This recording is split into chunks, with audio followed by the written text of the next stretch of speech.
皆さんこんにちは。好奇心 TV です。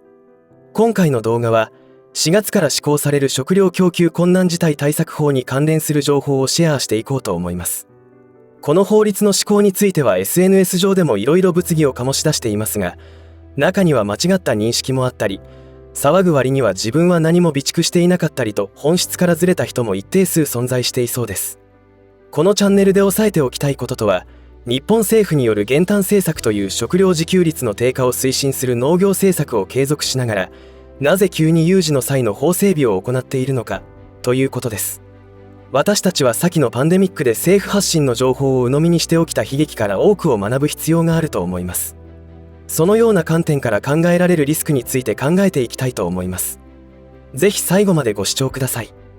このチャンネルでは自分や家族の身を守るためにできることや、日本人がこれ以上騙されることがないようにするための情報を発信しています。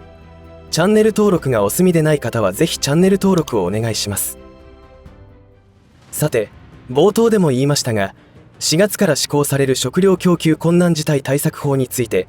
SNS 上では様々な憶測が飛び交い不安に感じている方もいるのではないでしょうか。ざっと今起きている混乱状況をまとめてみると、1、そもそも興味がない。これらの人によって混乱状態にあるとは言えませんが、騒いでいる人たちと対照的であるという部分で、ある意味存在感を示しています。2、法律内容を誤解している。この法律によって食料が配給制になるとか、政府の言う通りに作物を作らなければ罰金になるとか言って憤慨している人がいるという状況がありますが、これは間違った解釈です。3、法整備の背景を深読みしている。これはある程度情報リテラシーの高い人たちが騒いでいるというよりも警戒を強めているという感じではないでしょうか。今回お伝えしたい内容は、この食料供給困難事態対策法に関するデマに流されるだけでなく、肝心なポイントが抜け落ちているという話をしながら、私が考える本当に注目すべきポイントを紹介していこうと思います。食料供給困難事態対策法とは。この法律についての深読みに関しては後ほど触れていきますので、まずは基本事項を押さえておきます。この法律の概要は国民の食料安全保障に関する法律で、もし普段の食料供給能力が2割減る、もしくは減少が予想される場合に、政府が食料製造業者や中間業者に対して出荷調整や増産要請などができるように法的根拠を明確にしたと解釈すればいいのではないかと思います。緊急事態のリスク対策について、何を今頃そんなことをと思うかもしれません。確かに2024年元旦に能登半島を襲った地震発生時には、防災体制がほとんどと言っていいほど機能していなかったという不手際があったそうです。それらの原因のほとんどが法整備の不足から生じたものとは言えないと思いますが、この法律制定の背後にあるものとは、個人的には日本が巻き込まれるような戦争が始まる状況になりつつあるということではないかと思っています。日本政府のリスク管理については、生意気ながら素人の私から見てもお粗末なことばかりだと思います。例えば震災発生時においてすぐに支援物資などが近隣地域などから集まったのですが、その荷物の仕分けに相当な時間がかかったり、その結果必要なものが必要なところに届かないということが多発していたようです。さらには市が想定した被害状況から大きくかけ離れた事態であったということも重なり、真冬の最中住民は飢えと寒さで地獄のような状況と向き合うことになったということです。市の想定外だったのは地震発生確率にも見られ、文部省管轄の地震調査研究推進本部が公表したハザードマップと呼ばれる2020年度版全国地震動予測地図の最新版でも、この地域での大地震発生確率が相対的に低い黄色で示されており、その確率は 0.1% から 3% でした。そのようなことが起きていたということを知ったときに、ハザードマップだけを鵜呑みに信じていたら大変なことになるわけで、改めて自分の身は自分で守らなければならないと思いました。また全く違う話として、少なくとも私は知らなかったのですが、2023年、令和4年5月11日に成立し、同月18日に公布され、同じ年の11月17日に施行されていた経済安全保障推進法というものがありますが、皆さんはご存知だったでしょうか。この法律の目的については総務省のホームページから引用すると、この法律は国際情勢の複雑化、社会経済構造の変化等に伴い、安全保障を確保するためには、経済活動に関して行われる国家及び国民の安全を害する行為を未然に防止する重要性が増大していることに鑑み、安全保障の確保に関する経済施策を総合的かつ効果的に推進するため、経済施策を一体的に講ずることによる安全保障の確保の推進に関する基本方針を策定するとともに、安全保障の確保に関する経済施策として所要の制度を創設するものです。とあり、その法制上の手当が必要な喫緊の課題に対応するため、1、重要物資の安定的な供給の確保。2、基幹インフラ役務の安定的な提供の確保。3、先端的な重要技術の開発支援。4、特許出願の非公開に関する4つの制度を創設するものなのだそうです。これも何かことが起きた時に政府が行うことの法整備といえるもので、その何かというのは災害や戦争ということよりも、日常的に受けているサイバー攻撃や外国勢力によるスパイ防止的な要素が強いように感じます。少々話が脱線しましたが、食料供給困難事態対策法というのは、国民が飢えるような状況になった時の対処を迅速に情報を集めることや、対策を要請することができるようにするための法整備だと思いますので、そんなに不安がある要素はないと思います。ただ次のコーナーで触れるように、その背景にどんなことがあるのかについては各自考察する必要があると思います。法整備は必要なのだが釈然としないのはなぜか。これらの法整備について、その立て付けはもっともらしいものとなっており、その概要だけを見れば特に問題がないように感じてしまいますが、今多くの人たちが不安の声を上げているのは、2020年以降始まったあの液体に関して政府が行ったこと、今も行っていることへの不満と不安から来るものだと思います。そのように考えるのは当然で、インターネット技術の向上や SNS の普及によって、多くの国民が世界中から情報を得ることができるようになり、真実を知り始めたことによるものだと思います。特に私が日本人の食料安全保障に関して思うのは、日本政府は多くの有識者が指摘してきたにもかかわらず、減反政策をやめるだけでなく、さらに推し進めてきた結果、食料自給率はますます低下している状況になっています。それなのに今回施行される食料供給困難事態対策法の施行は真逆と言っていいようなもので、まるでマッチポンプと言われても仕方がないと思います。もしかすると政府の中でまともな議員と、そうでない売国議員とのせめぎ合いの中でできた法律かもしれません。そうは言っても政府によって今まで国民を騙し続けた経緯を踏まえて考えると、もっともらしい口実の裏には何があるのかということを考えざるを得ないと思います。真偽のほどは全く分かりませんが、SNS 上には総務省が拠点を構える合同庁舎第2号館の19階から21階フロアに異常なほどの水が運び込まれているという情報が、出入り業者からの情報として流れていますが、これは防災備蓄だといえばそれはそれで納得できる話でしょうが、一方で東京都では各家庭への簡易トイレの支給も始まっているということも合わせて考えると、政府は何か隠していることがあるのではないかと勘ぐってしまうことになります。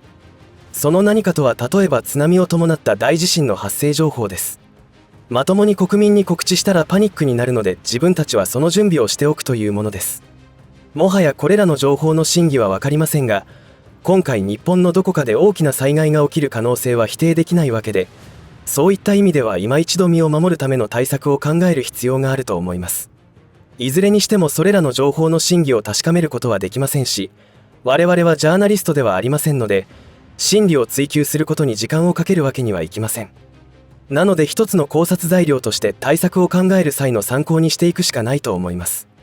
ただ今現在の日本においては、緊急時の対応として国民生活安定緊急措置法や災害対策基本法も存在しています。にもかかわらず4月から施行される食料供給困難事態対策法に関して、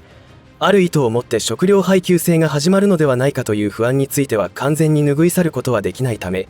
万が一の対策を施しておくしかないと思います。なかなか額面通りに受け取れなくなっているのは、今現在の政府が行っている政策からは、決して国民の幸せを願っているとは思えないことばかりなので当たり前だと思います。身を守るために必要なこと。先ほども触れましたが、私たちが自分や家族の身を守るために重要なこととは、最悪の事態を想定して考えて対策を講じるということです。おそらくこういった発想は危機管理では必要なことだと思います。何でもかんでも証拠が明らかでない情報は取るに足らない、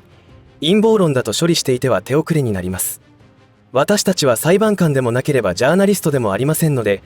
身を守るという点においては極論すると証拠などどうでもいい話です。例えば車を運転している時に交差点から自転車が飛び出してくるかもしれないと考えている人と、飛び出せば危ないのだから飛び出してくるわけがないと全く無警戒で運転している人とでは、そのまさかが起きた時にとっさの判断には雲泥の差が出ることになると思います。昔タイに仕事で行っていた時に知ったことですが、バンコクではひどい渋滞が発生するのが日常茶飯事で、車やバイクの運転がかなり荒いことにびっくりしました。よく事故しないねと尋ねましたら、現地の人は隣の車はきっとウィンカーを出さずに車線変更してくるとか、あの歩行者はきっと飛び出してくるといったように、その状況が起きることを大前提に運転しているというのです。だから意外と事故は起きていないというわけです。そういえば日本国内での車の事故事例を見ていると、まさかあそこから飛び出してくるとは思わなかったというような証言があることに気がつきます。まさにそれですよね。いかがだったでしょうか。今回取り上げた食料供給困難事態対策法や経済安全保障推進法に関するリスクについては一定の理解はできますが、今まで全く対策を講じてこなかった政府がまともな方向に向かっているという見方もできますし、おそらくそちらの方向だと理解した方が良さそうです。ただ一方でそれらの法律が想定する危機的な状況が迫っている、またはその可能性が高まっているという解釈をすることの方が重要だと思います。そのようなことが起こった時に政府は日本人の主食になっているような指定物品に関して出荷を調整できるわけですから、その狭間で起きることは確実に飢えるということです。その上で深刻な状況になれば食料の配給制は始まると思いますし、十分な量が支給されるかは甚だ疑問です。警戒すべきはこのような事態だということです。このチャンネルでいつも言っているように、日本はちょっとした世界情勢の変化であっという間に食料危機に陥ってしまいます。かつて国会では日本がスパイ天国と言われている現状からスパイ防止法なるものを成立させようとする動きがあった時に猛烈に反対していた政党がありました。日本を敵対国のスパイ行為から守るための法律制定に反対するとはどう考えても反日政党である可能性が高いと思います。もちろん反対理由は個人の人権侵害を危惧する面もあるからであり、それはもっともらしいことのように思えますが、本当の理由はどこにあるのかを考えなければならないでしょう。このような疑念を抱かざるを得ないのは、過去に政府が行ってきた、もしくは今も行っている悪政の数々があるからだと思います。先ほども言ったようにそれらの真偽は分かりませんが、最悪の事態を想定した対策をしておく必要があると思います。目まぐるしく激動する世界情勢の中にあって、実質的な食料自給率がほぼゼロに近い状態にある日本は、あらゆるセクターからも食料危機が発生する状況に置かれています。国民一人一人が食料危機に対して1年分とかの備蓄を確保することができていれば、大きな混乱なく試練を乗り越えることができるわけですし、リスクに対する考え方が変われば、日本を敵対国に認定している国からの工作情報にも敏感になります。また売国議員などに投票することはなくなっていくのではないかと思います。日本国民を貧困にさせていくという政治を行っている議員を国会に送り込んでいるのは間違いなく国民です。私たちの意識が変わることで状況は一変すると確信しています。今財務省解体デモがどんどん勢いを増し、厚生労働省の解体デモにまで広がりを見せており、この流れは沈静化する気配が感じられません。ご覧のような情報が SNS では流れており、こうして改めて見ると各省庁がいかに日本という国に対して反日的な行為をしてきたか分かりますし、あらゆるセクターに対して日本弱体化工作を行ってきたことが分かります。同様の動きは世界中で見られ、その国の文化を破壊して国家の存亡の危機に瀕して初めて気がついてきているという状況です。いつも言っていることですが、これから起きる改革の余波は必ず混乱という形で私たちに危険が及びます。それらを乗り切るためには最低限生き延びるための食料や日用品、医薬品の備蓄が必要です。今一度リスク対策の見直しをしてほしいと思います。また YouTube では扱えない医療関係の情報は私たちの命に直結する重要な情報となりますが、それらの情報はメディアブルという動画配信プラットフォームで配信していますので、ぜひ概要欄からアクセスしてみてください。共に大難を小難に変えることができるよう準備していきましょう。最後までお付き合いありがとうございました。以上で今回の話は終わりとしますが、皆さんの応援が次の動画作成の力になりますので、いいねボタン、チャンネル登録、通知設定をオンにしていただけると嬉しいです。また、コメント欄へのご意見、ご感想の書き込みもいただけたら励みになります。最後までご視聴ありがとうございました。好奇心 TV でした。